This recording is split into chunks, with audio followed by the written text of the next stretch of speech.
नमस्कार दोस्तों, मैं सलाहुद्दीन नवेद रोशन राहे के इस नए अंक में आपका स्वागत करता हूं। आज के एपिसोड में हम बात करेंगे हमारे एक ऑडियंस के प्रश्न के बारे में। तो आइए शुरू करते हैं आज का एपिसोड। अगर आपने अभी तक हमारा चैनल सब्सक्राइब नहीं किया है तो प्लीज़ सब्सक्राइब कीजिए, लाइक कीजिए, शेयर कीजिए।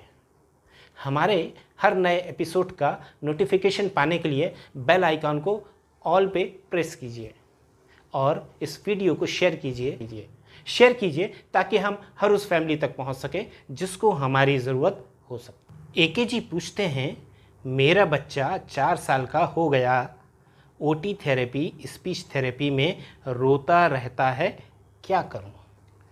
एके जी, यहाँ पर बच्चा क्यों रोता है ये जानना बहुत ज़रूरी है। और जब बच्चा रो रहा है तो उसके आसपास कौन है? एक तो आप हैं और दूसरे थेरेपिस्ट हैं। तो ये आपको मालूम होना चाहिए कि बच्चा क्यों रो रहा है। बच्चा क्यों रो रहा है इसकी कोई भी वजह हो सकती है। वो वजह ढूंढना आपका काम है, थेरेपिस्ट का काम है।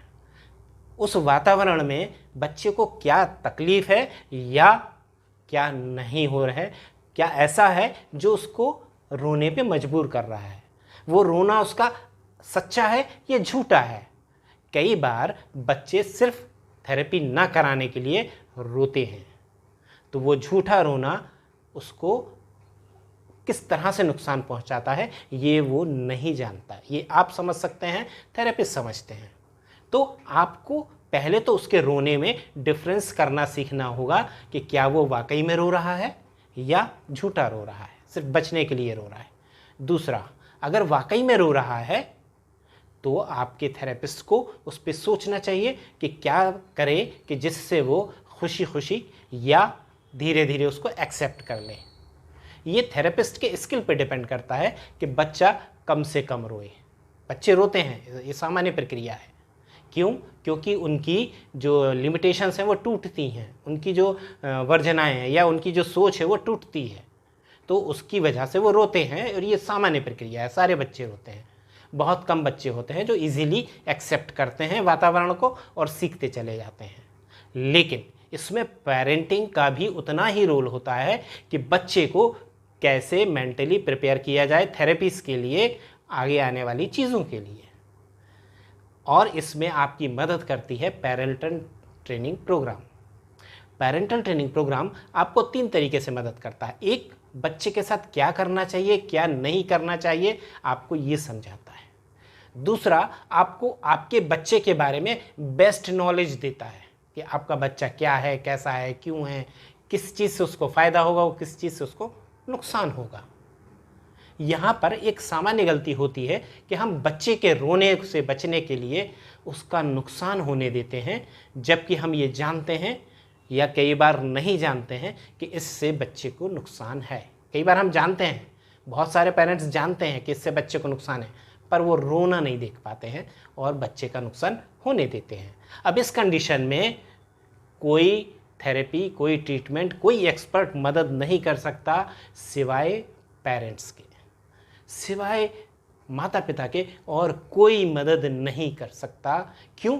क्योंकि वो जानते बूझते गलती कर रहे हैं और ये ऐसी गलती है जिसका कोई समाधान नहीं है, कोई इलाज नहीं है। क्यों? क्योंकि ये जानबूझकर हो रही है, माँ बाप खुद कर रहे हैं बच्चे के साथ। तो ऐसी चीज़ों के लिए कुछ नहीं किया जा सकता। दूसरी चीज़, अगर थेरेपी में कुछ आपको लग रहा है कि बच्चा वाकई में रो रहा है, उसको तकलीफ है, तो आपको एनालिसिस करना होगा कि क्या गलत हो रहा है। और ये प्रक्रिया जो है कितने दिनों से चल रही है? 8 दिन 10 दिन तो सामान्य है, लेकिन अगर महीने, 2 महीने, 3 महीने चल रही है तो ये सामान्य नहीं है। फिर यहाँ पर कुछ ना कुछ गलत होने की संभावना है और वो गलत या तो थेरेपिस्ट को ढूंढना होगा या आपको उससे बातचीत करके ढूंढनी होगी।